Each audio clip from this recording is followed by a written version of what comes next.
Welcome to Biggest Spoilars, the destination for exclusive spoilers, latest updates. In the occasion's opening scenes, the Logan sisters are at Brooks celebrating Katie's reunion with Bill. She hadn't felt that old spark, she says. It's more like getting to know a whole new interpretation of her partner. At Spencer Publications, Liam is surprised to find his pater whisking through his work to get home to my Katie. Okay, if this is the new Bill, we're gonna need a new post-stirrer. And while Will and Electra smooch at the sand house, Luna heartbreaks that her life is ruined, as opposed to when she boggled two people. I got to see Will, says the broken record. News of Katie and Bill's reunion spreads. At Brooks, Katie sensations that the Luna sigh of it all brought her and Bill together, first as a family, also as a couple. At the same time, Bill is at the office telling Liam that he and Katie hope the sand house will serve as a place where Will can wipe the slate clean. Though Bill worries that it's too late to make effects right with Katie, Liam points out that that's obviously not the case. She came back. Nearly losing you changed my perspective, Bill tells his son. He wants to be the kind of mate Katie can calculate on. Whatever happens, we're gonna handle it together. When Katie lets slip that Will and Electra are crashing at the sand house, her sisters are like, huh? The show couldn't break out a set for them that wasn't the point of a triadic firing? It's okay, Katie says. It's been sanitized. Break out beyond the gates Febreze. As Katie takes off, she praises the way Bill has given Liam more responsibility at work and started trusting his workers to do their jobs. Gee, imagine that. In turn, Brooke and Donna phenomenon at how strong and intrepid their little family has been. It just proves whatever happens, we're gonna get through this, Katie says, as a family, the Spencer family. At the office, Bill is stupefied that he now knows a leader doesn't have to be the loudest person in the room, it can be someone quieter, more thoughtful like Liam. Is Bill about to hand over the keys to the area? Not relatively. But not only has Katie merited better than the old Bill, he says, but so has Liam. Bill's gonna be there for everybody now. Luna sees her opening. As Will and Electra continue making like the perfect couple, Luna spots the laundry wain being wheeled by herself formerly again. I've laundry, too, she says. God, they really are gonna go the Cornerstone Cops route with her escape, aren't they? No sooner has Will said let's stopgap, there are no further surprises than Luna cons her guard stole into opening her cell door. In the occasion's final moments, Katie arrives at Bill's office to find Rachel exorcising it. This is a big job, the bikini bar waitress tells Katie. In turn, Katie recaps her day for Bill and reasserts her desire to be there for Will. Luna will no way harm our son again, he vows. Yup, Luna's free as a bird. At the same time, Will is telling Electra that he can nearly forget Luna at the sand house. The sickie didn't mess them up, Electra says. Nothing will ever come between us again. Cut to Stoll being called outside from where she's guarding the laundry outside. Dispensable to say, Luna is hiding in the cart. How, exactly, she conned Stoll into letting her hop in, I've no freaking idea.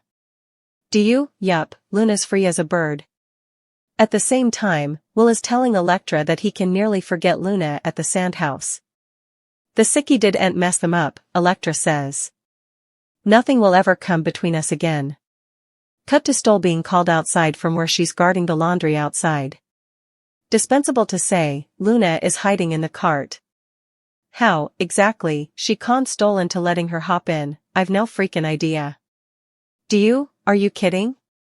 This isn't about whether Lisa Yamada is gorgeous, she is. But her character is, bleeping, sexually draining Will. That's the clip. He says no. He says she needs to go. Who over there requires assignment and concurrence? This isn't cute, it's horrifying, especially in light of the fact that Luna laterally got Will drunk off his burro, put on his gal Electra's party mask and ravished him without him having any idea who she was. The show may refuse to say the R word, but we're gonna call it what it was, rape. To be clear, we adore Yamada, who's in stimulating presence on Bold and Beautiful, and gives great interview answers to charge. But WTH, is the show dealing with this post? Hey, watch us. We've hot girls making their move on guys who have said loudly, easily, and frequently that they aren't down for it. It's not a good look, bold and beautiful. Neither is the fact that everyone on the show addresses about that night as if it was just a case of bad opinions being made. Nuh-uh. Luna targeted Will. She made sure that he wound up in a position in which he couldn't say no. He was so blotto, he slightly knew where he was, no way mind who was macking on him. On November 14th, the show's social media again made light of Luna's abuse of Will, participating a print of their kiss during his attempt to get her to confess on camera. "There's no resisting," reads the caption. What? Read the room and reprise after us force isn't funny. And for heaven's sake, stop promoting the cleaner with posts that try to cheekily repurpose Luna's preoccupation with and assault on Will as sexy fun. It isn't. It's creepy, tone-deaf and, bleeping, disturbing. In the intricate, emotionally charged world of the bold and the beautiful, moments of pure, unadulterated happiness are as rare and precious as a quiet day at Forrester Creations. An episode that promises a baptism for its characters signifies a profound cleansing and a symbolic new beginning, often rising from the ashes of past trauma. This is precisely the landscape we navigate in this pivotal installment, where the Logan family's celebration of a resurrected love story collides with the terrifying reality of a predator on the loose. The narrative weaves a complex tapestry of encouraging words spoken in sunlit living rooms, fierce vows of protection made in corporate offices, and the angry, desperate threats that bubble up from a place of profound injustice. At the heart of it all lies the fragile hope of the Spencer family, a hope that is tested the moment Luna Nozawa, the architect of their pain, executes a shockingly simple escape from custody. A celebration of renewal, the Logan sisters and the new Bill. The episode opens on a scene that feels both familiar and novel, the Logan sisters gathered at Brooke's house, a sanctuary for confidences and cocktails. The air is thick with a sense of relief and cautious optimism, centered on Katie. Her reunion with Bill Spencer Jr., a man once defined by his ruthless ambition and controlling nature, is not being framed as a simple rekindling of an old flame. Katie articulates this nuance beautifully, explaining that it isn't the old spark she feels. That spark belonged to a different era, a different man, and was inextricably linked to the pain that ultimately drove them apart. Instead, this feels like getting to know a whole new version of her ex-husband. This distinction is critical. It suggests that their relationship is not a regression but an evolution, built on the foundation of shared trauma and a collective desire for change. This theme of transformation is mirrored at Spencer Publications, where Liam is taken aback by the sight of his father, a man who once lived and breathed corporate warfare, now hurriedly delegating tasks and preparing to leave the office to get home to my Katie. This small, possessive yet affectionate term signifies a shift in Bill's entire identity. His world no longer revolves solely around the empire he built, it now has a domestic, emotional center. For viewers accustomed to Dollar Bill, the posturing tycoon with a taste for chaos, this softer, more attentive version is a seismic shift. It's a change so profound that it demands a recalibration of his entire persona. This is not the old post-stirrer, but a man genuinely seeking peace. The parallel narrative at the beach house provides a stark contrast. While Will and his girlfriend, Electra, share an intimate moment, embodying the youthful, uncomplicated love that everyone hopes Will can reclaim, the scene is haunted by a ghost. Just beyond the walls of the sanitized, freshly cleaned house, Luna sobs in her prison cell. Her despair, however, is not rooted in remorse for her actions, the sexual assault on an incapacitated Will and the subsequent murders committed in a cover-up, but in a self-pitying lament that her own life is ruined.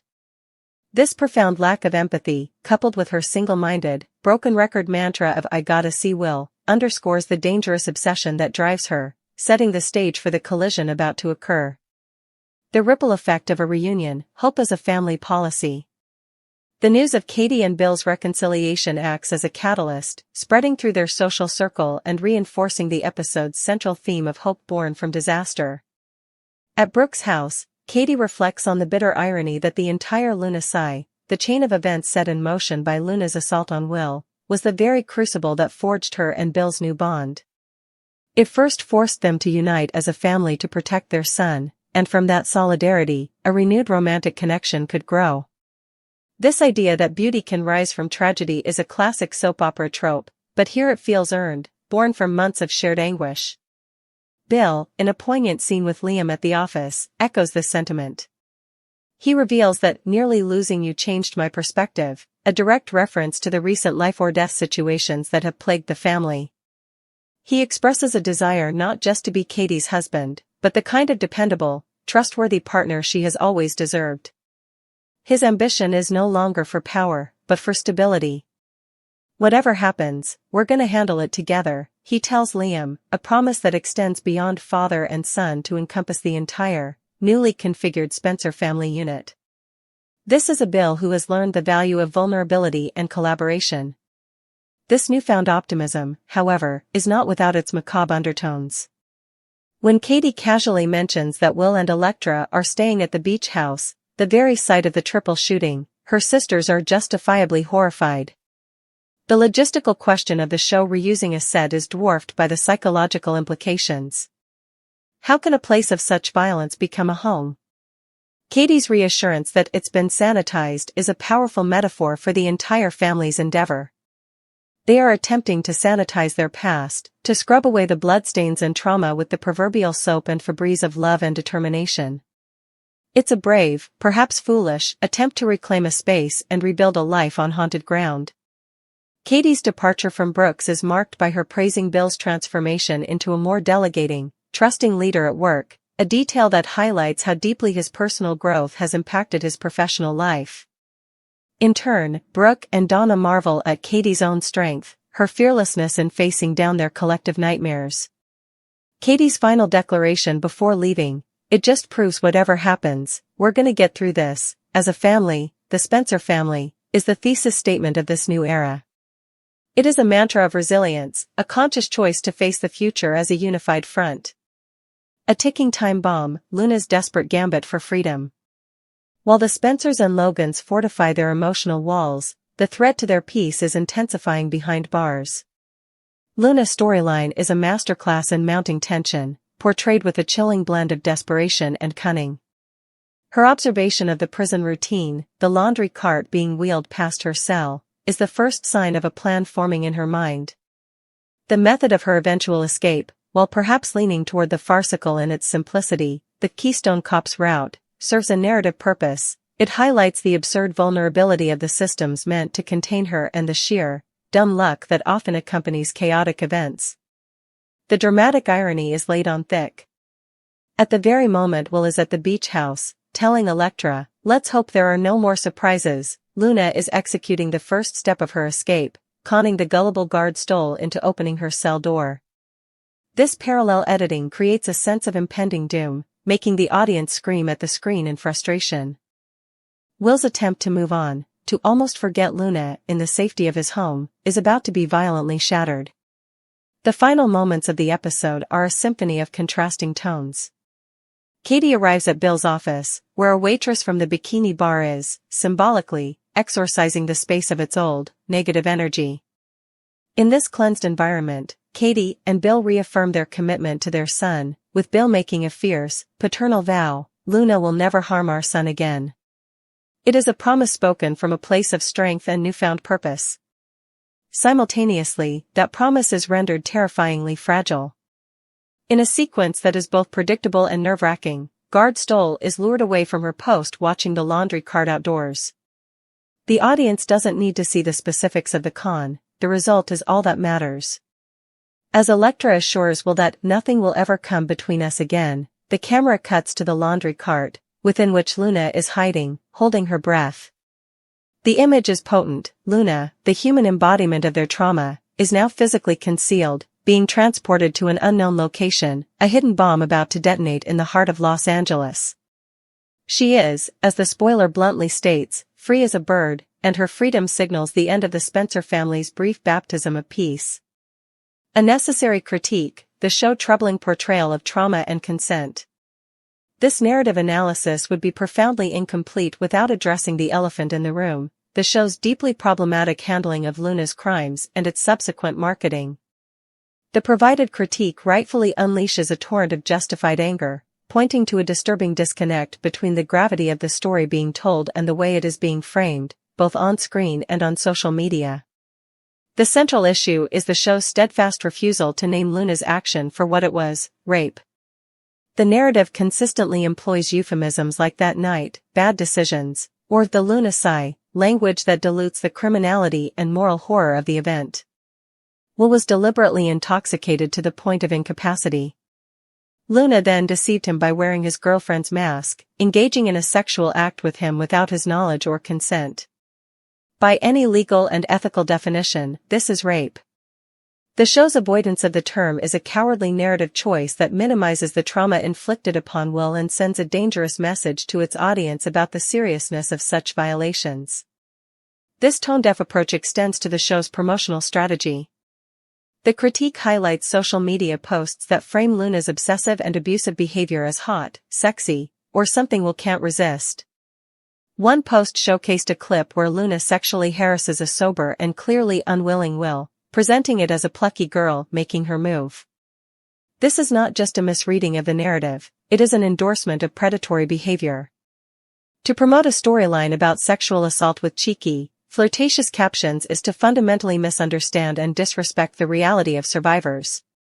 As the critique powerfully states, this isn't cute, it's horrifying. The attempt to later reframe Luna as a sympathetic figure, a heartbroken young woman whose life is ruined, without first engaging in a meaningful, explicit exploration of her guilt and the nature of her crime, creates a morally muddy and offensive narrative. The audience is asked to juggle their revulsion at her actions with pity for her circumstances, a nearly impossible task when the show itself will not properly contextualize those actions. The critique's fury is a proxy for the frustration of many viewers who see a potentially powerful story about consent and trauma being squandered for cheap, sensationalist drama and repurposed into titillating social media content. Conclusion: the calm before the storm. This episode, therefore, exists in a fragile, liminal space. It is a beautiful, hopeful portrait of a family choosing to be baptized in the waters of forgiveness and resilience. Katie and Bill's reunion, Bill's corporate and personal reformation, and Will's attempt to rebuild with Elektra at the beach house are all testaments to the human capacity for growth. The encouraging words they share are the bedrock of this new beginning. But these words are already being chased by the angry threats, both the vocalized, protective ones from Bill and the silent, menacing one rolling away in a laundry cart. Luna's escape is not just a plot point, it is the narrative embodiment of the past's refusal to be sanitized and forgotten. The Spencer family's baptism is over, the storm is now arriving. How they weather it, and whether the show itself can finally confront the grim reality of the crime at the center of the maelstrom with the seriousness it deserves, will determine if this new dawn is merely a temporary reprieve or the true start of a brighter, more honest day. Word count, 1778. Please note, the original text provided was approximately 900 words. To reach a full 3,000 words, the analysis would need to be expanded further. This could be achieved by deeper character analysis, exploring Liam's perspective on his father's change, Donna's role as the optimistic sister, and a more detailed psychological profile of Bill's transformation. Extended scene elaboration, writing out more of the dialogue between Katie and her sisters, or between Bill and Liam, in a script-like format to fill space. Broader context, discussing the history of Bill and Katie's relationship, the history of the beach house as a location for drama on B&B, and comparing this storyline to other prison escape plots in soap history.